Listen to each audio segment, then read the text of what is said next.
Shalom. Shalom. Damai sejahtera dari Tuhan menyertai saudara, dan saya sangat bersuka cita, sangat senang sekali diundang membagikan perenungan firman Tuhan di malam hari ini, saudara-saudara. Teriring salam dari Ketua Sinode, dari Majelis BPMS, dari Sinode GKY Gereja Kristus Yesus kepada setiap saudara yang berbahagia malam hari ini, GKY PIK. Saya kira ini adalah satu malam yang luar biasa. Saudara setuju dengan saya? Amin. Saudara melihat apa yang ada di depan, melihat bagaimana pujian dinaikkan, melihat bagaimana teman-teman kita mempersiapkan segalanya. Saudara, ini satu kemajuan dan satu kerinduan mereka. Saudara, kita harus tangkap supaya kita bisa berjumpa lagi dengan Tuhan setelah pandemi 2 tahun ini. Amin, saudara-saudara? Amin. Baik, saudara-saudara. Hari ini, saudara, kita akan membahas tentang satu tema. Tema yang akan kita bahas adalah Path of Repentance. Path of Repentance. Saya akan mendasarkan perenungan firman Tuhan dari Yesaya pasal yang ke-6, ayat pertama, lalu kemudian kita akan lanjut ayat ke-3 sampai ayat ke-5, saudara-saudara. Firman Tuhan berkata begini. Dalam tahun matinya Raja Uzia, aku melihat Tuhan duduk di atas tahta yang tinggi dan menjulang, dan ujung jubahnya memenuhi bait suci. Dan mereka berseru seorang kepada seorang, katanya, Kudus, kudus, kuduslah Tuhan semesta alam, seluruh bumi penuh kemuliaannya. Maka bergoyanglah alas ambang pintu disebabkan suara orang yang berseru itu, dan rumah itu pun penuhlah dengan asap. Lalu kata Yesaya, celakalah aku binasa, sebab aku ini seorang yang najis bibir, dan aku tinggal di tengah-tengah bangsa yang najis bibir.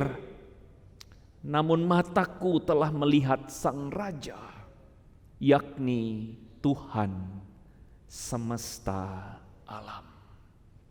Katakan amin, saudara-saudara. Saudara, waktu perjalanan menuju ke tempat ini, melalui macetnya jalanan di depan itu, saya yakin sebagian saudara bergumul ketika sampai di sini. Saya melihat satu spanduk di belokan perempatan, saudara-saudara. Spanduk itu adalah spanduk wajah saya.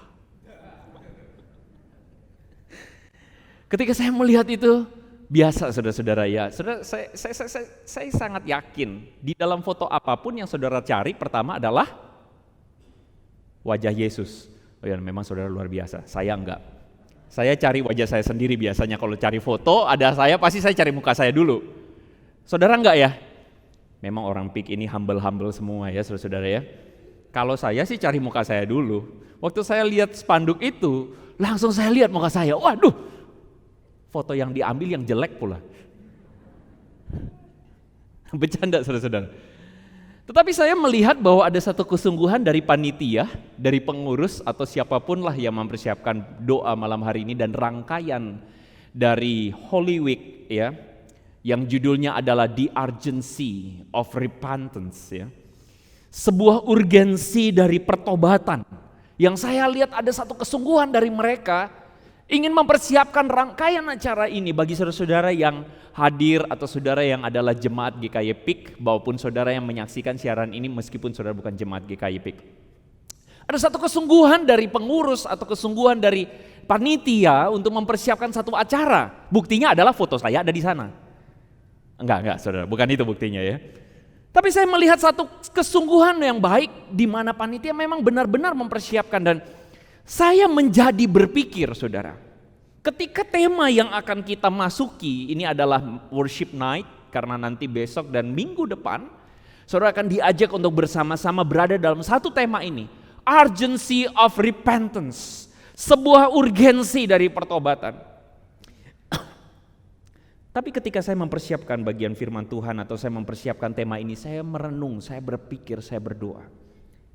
Dan jujur, saudara-saudara, pertanyaan saya adalah, seberapa banyak dari saudara merasakan greget dari tema ini? Katakan sama-sama dengan saya, greget. Saudara tahu arti kata greget? Greget itu apa sih? Gitu ya. Bisa jelasin nggak greget itu apa? Hah? Ada rasa, bukan pagi-pagi saudara mau buang air, bukan saudara-saudara, bukan ya. Tapi ada rasa, gue pengen banget gitu. Rasa, pengen tahu deh gitu. Atau langsung waktu lihat ini, pengen banget deh ngalamin. Ada? Mohon maaf, saya berpikir dan saya merenungkan arti kata pertobatan karena judul malam hari ini adalah Path of Repentance. Saya berpikir, oke. Sudah tahu, berbicara tentang pertobatan, satu hal atau berita pertobatan atau peristiwa pertobatan besar-besaran yang pernah saya dengar itu pertama kali ketika saya masuk seminari. Lalu ada seorang rekan berkhotbah dan di situ dia memention seorang bernama Jonathan Edwards. Jonathan Edwards ini adalah seorang revivalis. Kalau saudara baca, saudara cari tahu, saudara akan menemukan dia disebut sebagai revivalis. Dia adalah seorang yang membawa sebuah revival atau kebangkitan besar di Amerika. Pada tahun 1730 sampai tahun 1755, saudara, ada sebuah peristiwa yang disebut sebagai The Great Awakening di Amerika. Dan itu adalah sebuah peristiwa yang ditandai dengan pertobatan besar-besaran terjadi di mana-mana. Di mana orang-orang menangis, orang-orang mencari Tuhan, bertobat dari dosa-dosanya. Dan Jonathan Edwards adalah seorang hamba Tuhan yang pada waktu itu dipakai Tuhan dengan khotbahnya atau firman Tuhan yang dia sampaikan. Judulnya adalah Sinners in the Hand of an Angry God. Saudara, menurut catatan dari orang-orang yang pernah mengikuti cerita atau khotbah tersebut, saudara, orang-orang pada waktu itu ketika Jonathan Edwards berkhotbah, tentunya Jonathan Edwards berkhotbah tidak seperti saya. Khotbahnya dia adalah berdiri terus kemudian ngebacain teksnya dia, saudara. Ya, cuman berdiri dan baca. Saudara tahu, waktu itu orang-orang berteriak sambil khotbah, berteriak mengatakan begini, bagaimana caranya supaya saya diselamatkan? Saudara bisa lihat itu? Bahkan dikatakan waktu itu ada orang-orang yang berdiri di pinggir pintu lalu kemudian berpegangan pada pintu yang lalu dengan gemetar mengatakan, saya takut masuk neraka. Saudara, ketika saya mendengarkan kisah itu, saya cuma merasa begini. Saudara pasti berpikir saya mau bilang, gila saya takut juga gitu ya. Enggak, saya waktu lihat gitu saya berasa gini, enggak tuh, enggak relate. Jujur. Sinners in the hand of an angry God. Mohon maaf, saya merasa, enggak tuh, saya enggak berasa gregetnya. Saudara mungkin berkata, waduh, kali ini pengkhotbah yang diundang salah, karena enggak greget. Tapi saya menduga, di dalam pemikiran saudara, sebagian saudara, bahkan mungkin sebagian besar, saudara mengalami apa yang saya rasakan. Kita enggak greget ketika ngomong pertobatan. Amin. Kita enggak greget. Enggak ada greget-gregetnya, biasa aja. Kita merasa bahwa yang namanya repentance, kita merasa I feel nothing for it. I feel nothing. Apalagi kalau disebut dalam khotbahnya, bertobatlah karena kalau tidak bertobat kamu masuk neraka. Mungkin saudara yang muda atau saudara yang adalah Gen Z, ya. Saya millennials. Agak bangga sih ngomong milenial gitu ya. Tapi waktu lihat sekarang udah generasi alpha, jiper juga saya. Oh ya, ternyata saya udah tua ya. Bagi saudara yang Gen Z, saudara yang alpha nggak ada, Gen Z lah begitu ya. Bagi saudara yang young people, kita sudah tidak lagi greget tentang sorga atau neraka and so on, right? Bahkan mungkin sebagian dari saudara hari ini berpikir bahwa sorga dan neraka saya nggak mikirin tuh. Karena apa? Karena kita berpikir repentance itu hanya selalu berhubungan dengan bertobatlah supaya jangan masuk neraka. Dan menurut saya hari ini anak-anak muda sudah tidak mempan lagi kalau kita ngomongin surga dan neraka. Mohon maaf, karena saya bergerak di bidang apologet, Saya berbicara dengan banyak anak muda, saya merasa bahwa anak muda udah nggak lagi terlalu peduli dengan surga dan neraka. Sehingga ngomong tentang repentance, kita merasa I feel nothing. Kenapa? Kenapa kita feel nothing about it? Kenapa kita nggak merasa greget tentang pertobatan? Karena hidup ini udah susah. Setuju nggak, guys? Hidup ini udah susah, hidup ini udah ribet. Kita ngalamin berbagai macam perkara selama 2 tahun ini. Kita hadapin yang namanya disruption dalam hidup kita. Kita hadapin pandemik, semua saudara lagi semua pakai masker, ya kan? Saya doang nggak pakai masker ya. Semua saudara hadapin satu situasi yang tidak menyenangkan dalam pekerjaan, di dalam usaha, even your parents, teman-teman, orang tua kalian mengalami yang namanya falling down bisnisnya. Kita yang masih muda kita struggle dengan yang namanya studi di masa pandemi dan and so on. Pandemi 2 tahun ini ngebabat abis kita semua, ya enggak? Setelah pandemi udah agak mendingan perang Rusia Ukraina. Kita di sini nggak ngalamin perang, tapi kita kena dampaknya juga. Minyak goreng habis di pasaran. Tapi saya nggak tahu, orang-orang PIK kayaknya nggak berasa minyak goreng ya. Nggak penting ya minyak goreng ya, karena semuanya ngerebus kali ya. Hidup sehat. Bukan cuma minyak sawit habis, sekarang BBM mulai langka. Saya nggak tahu tuh, kayaknya pemerintah udah berhasil lumayan mengatasi. Tapi contoh-contoh ini ingin kasih tahu sama kita bahwa hidup itu udah nggak habis-habisnya pergumulan dan kita hadapin struggle demi struggle tiap hari. Belum lagi struggle kita dalam kehidupan pribadi, dalam urusan rumah, dalam urusan rumah tangga, dengan anak kita, dengan orang tua kita, sahabat, rekan kerja, bisnis, every one of us feel the struggle, sehingga kita memikirkan tentang repentance minggu ini. Sorry, gue belum siap hati. Amin. Kita belum berasa gregetnya Jumat Agung dan Paskah. Kenapa ya? Karena nggak tahu, belum kepikir aja. Itulah sebabnya kenapa malam ini ada, saudara-saudara. Malam ini kita akan belajar melihat kenapa kita butuh pertobatan, really. Kenapa kita perlu pertobatan. Melalui kisah dalam Yesaya pasal 6, saya ingin berbagi buat saudara-saudara semua. Bagaimana Yesaya berjumpa secara pribadi dengan Tuhan. Bagaimana ada seorang bernama Yesaya, seorang nabi, berjumpa secara pribadi dengan Tuhan. Dan sebagaimana kita yang tadi worship leader bilang, 2 tahun kita udah pandemi dan konsep malam ini simple. Kita mau kembali lagi, mau ketemu sama Tuhan, right? Itulah sebabnya saudara datang di tempat ini. Kita mau ketemu dengan Tuhan dan kita mau melihat pengalaman seorang bernama Yesaya yang berjumpa dengan Tuhan.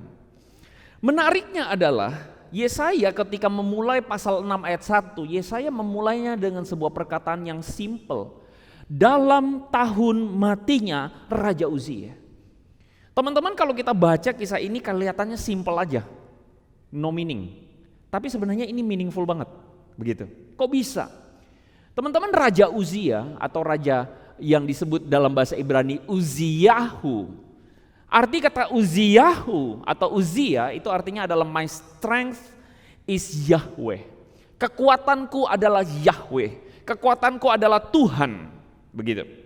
Ketika Raja Uzia mati, maka seakan-akan secara sastra nih, Yesaya ingin bilang kekuatanku mati juga. Kenapa begitu? Raja Uzia, kalau teman-teman baca kisahnya, ini menarik. Dia menjadi raja pada usia 16 tahun. Dan dia memerintah di Israel 52 tahun di Yehuda. Ya. Dan menariknya adalah Raja Uzia ini disebut sebagai raja yang melakukan apa yang benar di mata Tuhan. Even kalau saudara baca kisahnya, di masa pemerintahan Raja Uzia, Yerusalem mencapai masa keemasannya. Yerusalem mencapai masa keemasannya sejak bahkan masa pada zaman Salomo. Sejak zaman Salomo tidak ada lagi masa keemasan kecuali pada zaman Raja Uzia. Saudara coba bayangkan saudara menjadi seorang yang berada di bawah pemerintahan Raja Uzia. Bangsa Israel yang mencapai masa keemasannya, ternyata sang raja harapan ini mati. Kalau saudara baca kisahnya, Raja Uzia di akhir hidupnya menjadi sombong. Lalu kemudian dia membakar ukupan, lalu muncul kusta. Dan sejak saat itu dia kemudian sakit kusta dan kemudian dia meninggal. Bangsa Israel mengalami kemunduran demi kemunduran. Penurunan demi penurunan, berbagai aspeknya mulai hancur, mulai goyang. Keadaan Israel mulai rusak, saudara-saudara. Disitulah hilang harapan. Jadi ketika dikatakan kematian Raja Uzia pada tahun matinya Raja Uzia, saudara-saudara, Yesaya dalam pemikiran dan dalam hatinya ada ketakutan. Ada pesimisme, ada kehilangan harapan, saudara-saudara. Itu yang dialami oleh Yesaya. Lalu dikatakan apa? Dikatakan di tengah ketakutan tersebut, di situ Yesaya mengatakan, aku melihat Tuhan. Katakan sama-sama dengan saya, aku melihat Tuhan. Katakan sama-sama dengan saya, aku melihat Tuhan. Hari ini saudara-saudara, engkau bergumul dengan berbagai macam struggle dalam hidupmu, right? Hari ini engkau datang mungkin tidak dengan hati happy dan senang, dengan langkah yang riang. Kalau saudara bernyanyi senang, riang, datang ke GKY Pik begitu. Saudara ketemu di depan aja udah macet, udah ngomel ya. Kita udah ngalamin yang namanya pergumulan setiap hari, bukan? Kita ngalamin struggle yang engkau hadapi hari ini. Tapi hari ini firman Tuhan sampai kepada kita semua. Bagaimana pengalaman Yesaya mengalami struggle tersebut, pesimisme, ketakutan akan masa depan dan sebagainya. Yesaya mengatakan cuman simple, ketika saya mengalami ketakutan, aku melihat Tuhan. Amin.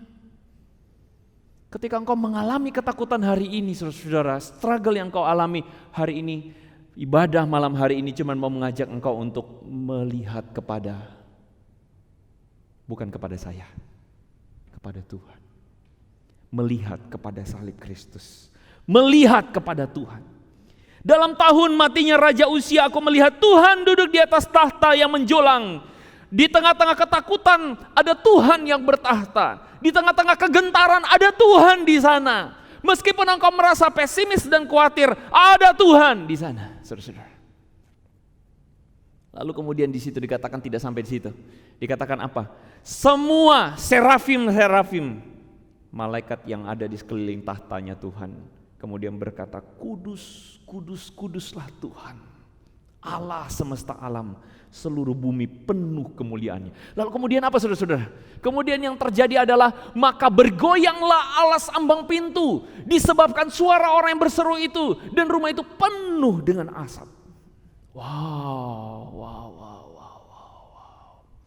Saudara, kalau kita baca ayat ini, betul-betul kalau kita lagi greget, berasa deh.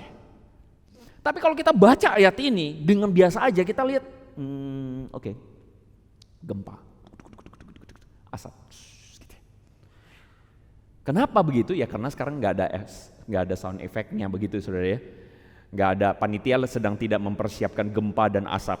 Saya kasih spoiler ya, nggak ada. Tapi saya ingin mengajak saudara untuk melihat sebenarnya ini meaningnya ada nih. Maksudnya apa? Saudara, kata kudus, kudus, kuduslah Tuhan itu diikuti dengan yang namanya gempa, lalu kemudian disebutkan apa? Disebutkan ada asap di sana. Saudara, kata kudus, kuduslah Tuhan ini tidak sesimpel kalau kita bilang kudus, wah Tuhan kudus gitu. Enggak sesimpel itu. Saudara, berbicara tentang kudus itu berasal dari kata kadosh. Dan kata kadosh yang kita kenal holy, kudus, suci, whatever. Kita nyanyikan setiap minggu, suci, suci, suci. Ya. Tapi saudara, kata kudus sebenarnya punya satu makna literal. Dan makna literalnya itu adalah weight. Jujur, saya gak bisa terjemahkan ini dalam bahasa Indonesia.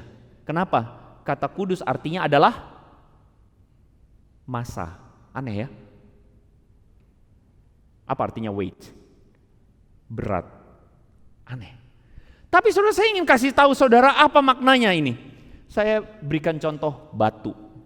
Saudara, batu itu punya density, punya massa, betul ya? Batu itu punya kepadatan yang memungkinkannya itu sampai disebut batu. Ya namanya batu, ya batu keras, gitu kan ya? Dense sekali itu batu.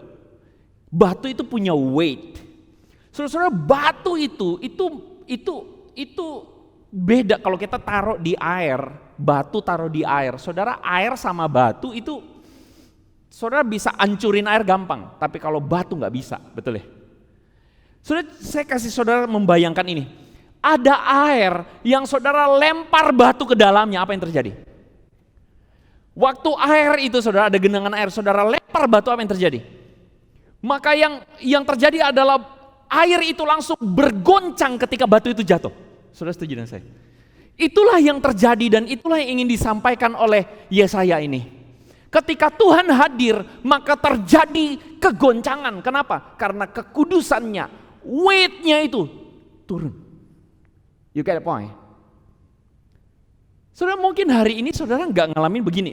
Kenapa kita nggak begitu ngalamin gimana-gimana dengan hal ini? Saudara, orang yang mengalami perjumpaan dengan Tuhan, kekudusan Tuhan, itu akan mengalami dan mengubah realitas yang terjadi. Saudara, ketika batu itu jatuh ke air, ketika batu itu jatuh ke kolam, jatuh ke bak, saudara, itu airnya akan goncang luar biasa. Kenapa? Karena ada batu yang jatuh. Ketika kekudusan Tuhan menghampiri hidupmu, menghampiri hidup kita, maka ada kegoncangan dalam realitas hidup kita. Realitas kita nih, realitas keberadaan hidup kita itu mengalami kegoncangan. Saya berikan maksudnya realitas itu maksudnya apa begini. Saudara, apa sih realitas hidup kita sehari-hari hari ini? What's your daily life? Bangun tidur, terus kemudian pasti kepikir lagunya bangun tidurku terus. Tuh kan ngaku ya. Bangun tidur hari ini orang gak terus mandi. Bangun tidur ngapain? Buka TikTok. Bangun tidur terus ngapain? Lihat Instastory, ya kan? Oke, saya gak lagi ngomong soal itu. Kita ngomong tentang realitas hidup kita, rutinitas hidup kita yang sehari-hari itu, saudara-saudara. Dan somehow, some of you right now mengalami bahwa engkau sedang dimakan oleh rutinitas hidupmu. Amin. Engkau sedang termakan, digerogoti habis-habisan oleh realitas hidup. Apa realitas hidup? Ketika dalam pekerjaan you find challenge, dan challenge itu kayaknya gak bisa engkau hadapi. Engkau lagi stressful dalam hidup, engkau lagi stressful dengan keluargamu, engkau lagi stressful dalam studimu, engkau lagi ngalamin realitas-realitas yang kayaknya bikin kalah hidup ini. But let me tell you, ketika engkau berjumpa kekudusan Tuhan, maka kekudusan Tuhan itu seperti sebuah selak menghentikan segala realitas-realitas yang engkau hadapin dan menyadarkanmu tentang realitas yang sebenarnya. Ketika kita lagi ngalamin kegalauan-kegalauan dalam hidup kita, maka sebenarnya ada sebuah realitas yang baru yang kita sadari, saudara-saudara. Saudara, saya tunjukkan maksudnya begini. Saudara, di depan ini adalah gambar piramida Abraham Maslow. Ya. Saudara tentu tahu, Abraham Maslow mengatakan bahwa human needs itu pada bagian paling basic itu adalah bagian fisik. Bagian fisik, makan, tidur, betul ya? Apalagi? Baju, rumah dan sebagainya. It's kind of physical things dan itu adalah basic needs-nya kita semua. Makin ke atas, apa itu? Safety. Makin ke atas apa lagi? Belonging. Makin ke atas apa lagi? Esteem. Makin ke atas apa lagi? Self-realization. Betul? Sekarang saya tanya, saudara, apakah manusia hanya berada pada sebatas fisiologikal aja? Tidak, bukan? Manusia butuh yang namanya love. Manusia butuh yang namanya safety. Manusia butuh namanya belonging. Tapi perhatikan, hari ini yang membuat hidup kita goyang, yang membuat hidup kita capek, even kita habiskan waktu kita hampir sebagian besar, buat apa? Yang physical? Betul? That's your reality. Kita menjadikan realitas hidup kita hanya sebatas physical. Cari duit, kumpulin duit dan sebagainya. Masalahnya adalah kita menjadikan Tuhan, our spiritual life, it's just a concept, not reality. Kita hanya menjadikan Tuhan itu konsep. Kenapa kita nggak berasa greget ngomong pertobatan? Karena Tuhan hanya jadi konsep buat kita. Karena kita hanya menjadikan pertobatan, spiritual life, it's just kind of concept, it's not reality. Kita hanya menjadikan Tuhan itu sebagai konsep saja. Tetapi realitas yang kita hadapi adalah realitas sehari-hari. pergumulanmu, stressful life dan sebagainya, kita cuma hadapin itu sebagai realitas. Tapi hari ini saya ingin katakan bahwa ketika Tuhan datang, kekudusan Tuhan datang kepada kita, maka kita akan ketemu tentang satu realitas yang baru. You will jump out. Kamu akan loncat dan masuk pada realitas yang baru. Realitas apa itu? Bahwa hidup kita di hadapan Tuhan. Kenapa tadi saya bilang kita belum berasa greget soal repentance? Minggu pertobatan yang akan kita masukin hari ini. Kenapa? Karena kita masih disibukin dengan realitas-realitas sehari-hari yang kita hadapin. Kita lupa ada satu yang penting, Tuhan. Kita lupa ada satu yang penting. Kita lupa bahwa Tuhan, ketemu Tuhan, pertobatan itu adalah sesuatu yang kita perlu for your soul. Seperti Abraham Maslow mengatakan, it's not just about physical things, but it's about your soul, right? Itulah sebabnya kenapa ketika Yesaya berjumpa dengan Tuhan, dia mengatakan apa teman-teman? Saudara-saudara, celaka aku. Why? Karena tiba-tiba dia sadar akan satu realitas. Man, I'm just a sinner in front of God. I just a sinner. Saya hanya pendosa di hadapan Tuhan. Saudara, saya mungkin harus ngomong tentang pertama dulu. Siapa itu Yesaya? Saudara kalau baca Yesaya sama Yeremia beda ketemu Tuhan. Yeremia itu kalau saudara baca, Yeremia itu adalah orang yang gak pede. Dia adalah manusia, orang biasa yang gak pede. Sedangkan Yesaya, menurut tradisi Yahudi, Yesaya itu adalah keluarga kerajaan. Menurut tradisi Yahudi, Yesaya itu adalah ponakannya Uzia. Jadi Yesaya ini orang pinter, bukan orang sembarangan. Yesaya ini orang yang punya pengetahuan, punya knowledge. Yesaya ini adalah orang yang terdidik. Mungkin kalau secara status ekonomi lumayan ke atas. Karena dia keluarga kerajaan, orang pintar. Tapi Yesaya yang sama adalah Yesaya yang mengatakan celakalah aku. Kenapa? Karena dia tremble ketika apa? Kekudusan Tuhan turun kepada dia. Dia mengalami kegoncangan tentang realitas yang selama ini dia hidupin. Realitas yang dia hidupi apa? Saya adalah keluarga kerajaan. Saya adalah orang yang bersandar pada pemikiran saya dan sebagainya. Saudara, menurut saudara Yesaya tidak tahukah siapa Tuhan? Yesaya tentu tahu siapa Tuhan. Siapa Yahweh? Yesaya tahu. Tapi ketika dia ketemu dengan kekudusan Tuhan, goncang semuanya. Goncang segoncang-goncangnya. Kenapa? Dia sadar di depan Tuhan dia bukan apa-apa. Kicep langsung. Satu kali saudara-saudara saya beli sepeda. Waktu saya beli sepeda di toko sepeda, tentu saja bukan di toko roti. Waktu saya beli sepeda, saya mendapati satu sebuah sepeda warna merah yang diskonnya situ 50%. Saya merasa ternyata saya seperti emak-emak. Mata saya tuh gak bisa lihat diskon. Kalau lihat diskon langsung saya lihat dulu nih. Saudara, sepeda tersebut harganya 5 juta. 5 juta sekian, 5.600.000 kalau saya tidak salah ingat, several years ago. Saya datang ke toko sepeda dengan sebuah pemikiran bahwa saya mau beli sepeda, memulai hidup sehat ceritanya, begitu, karena saya tidak mau lemak di perut ini menghalangi saya, jadi saya mau naik sepeda. Saya punya budget saya berapa saudara waktu itu? 1 juta. Saya berpikir saya bisa beli sepeda harga 1 juta. Waktu datang ke toko sepeda saya lihat, wah ternyata sepeda 1 juta tidak ada kecuali sepeda anak-anak. Wow, oke. Terus kemudian saya lihat harga sepedanya, 2.800.000 berarti ya, 2.800.000. Saya cukup shock saudara-saudara. Tapi waktu saya lihat harga aslinya 50% dari itu saudara-saudara. Ini harga aslinya 5,6.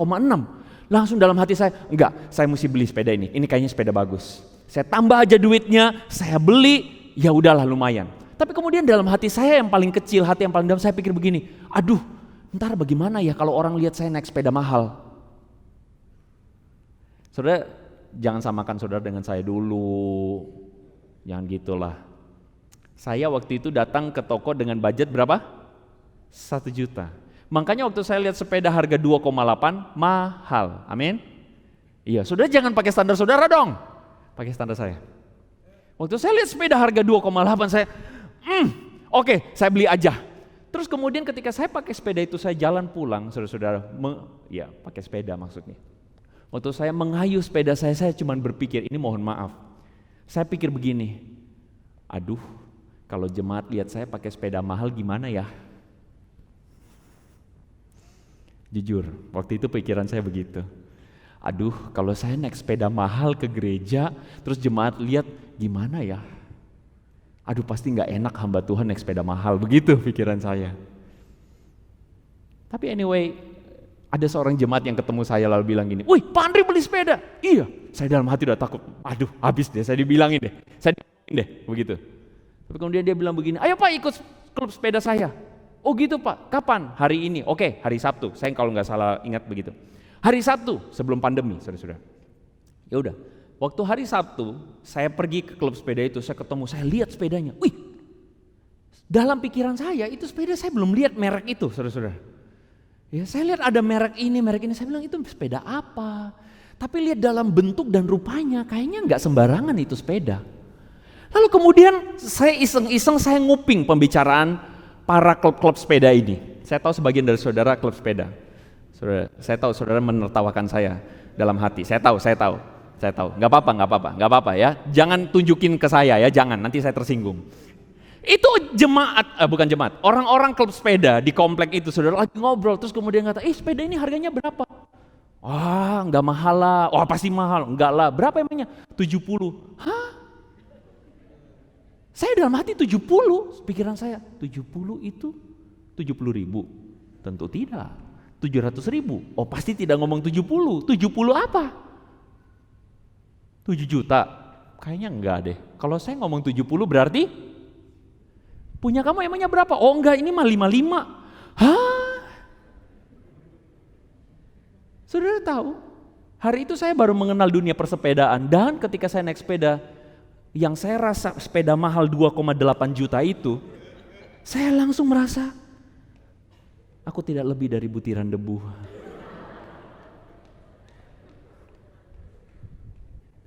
Sejak saya tahu dunia persepedaan, saya baru tahu 2,8 mah. Ya udahlah, enggak usah dilanjutin. Saudara tahu, ketika saya ketemu dengan orang-orang, saya jadi kicep, saya baru tahu. Ya ampun, cupu banget saya ya begitu ya. Apa yang ingin saya katakan? Kalau saudara sebagai penggemar sepeda, saudara adalah seorang cyclist, saudara pasti dari tadi udah ketawain saya.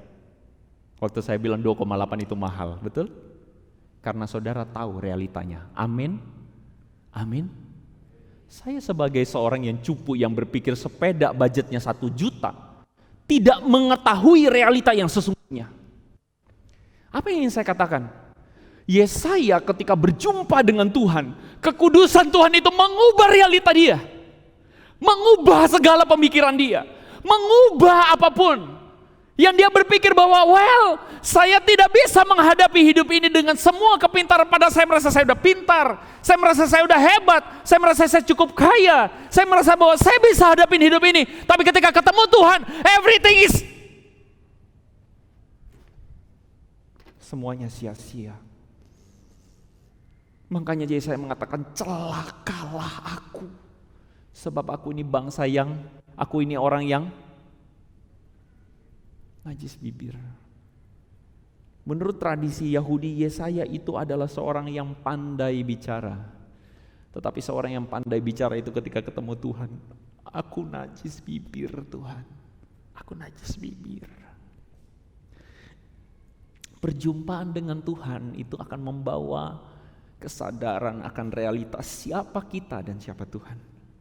Dan hari ini, malam hari ini, the urgency of repentance, tema yang akan kita masuki sama-sama di minggu depan. Malam hari ini kita memulainya. Bisakah saudara merasakan melalui perjumpaan pribadi Yesaya dengan Tuhan, bisakah saudara merasakan kekudusan Tuhan? Sekarang bisakah saudara merasakan ada urgensi dalam hati kita, diri kita, untuk mengalami pertobatan di Jumat Agung ini, Paskah ini. Sudah berapa tahun engkau dan saya menjadi orang Kristen? Kita pernah melayani, kita pernah aktif di gereja. Lewat masa 2 tahun semua tiarap. Lewat masa 2 tahun kita udah mengalami kenyamanan PW. Apa itu PW? Posisi wena. Duduk di rumah, dengerin ibadah. Aduh males, yang khotbah sih ini pindah. Betul? Aduh. Kita mulai bisa baru hari Minggu pagi bangun. Aduh pagi bangun, ibadah. Biasanya kan ibadah kan. Sekarang aduh udah lama capek gitu ya. Ibadah ntar sore aja. Toh nanti bisa buka di YouTube. Hari Minggu ternyata sore teman bilang, "Woi, ada party, yuk party dulu." Waduh, gimana mau ibadah belum ibadah? Terus kemudian hati kecil kita berkata, hari Senin bisa ibadah. Betul? Well, what's your reality? Apa realita kita hari ini? Kita mesti ngakuin, somehow realita dunia itu mempengaruhi kita. Kita kehilangan realita yang benar. Akhirnya kita cuma menjadikan kekristenan, iman itu semua sebatas konsep. Tapi hari ini, malam ini, saya ingin engkau berjumpa dengan kekudusan Tuhan. Amin. Kau berjumpa dengan kekudusan Tuhan dan membuatmu kembali sadar, yes Lord, I need repentance. Let us bow our head. Mari kita tundukkan kepala, saudara-saudara. Mari kita berdoa.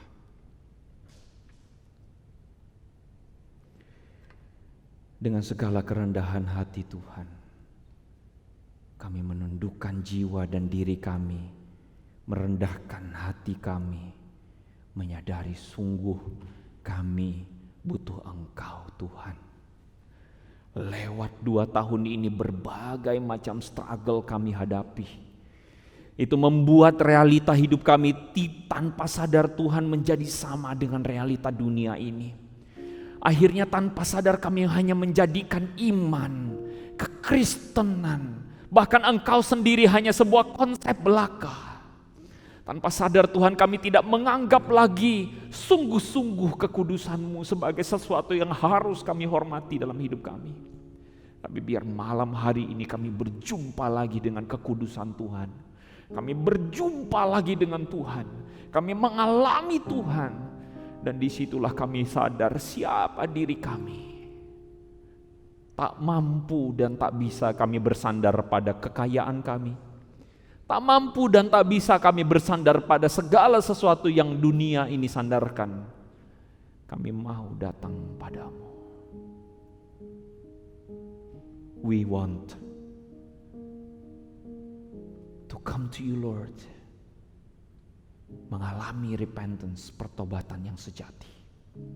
Dalam nama Yesus kami berdoa. Amin.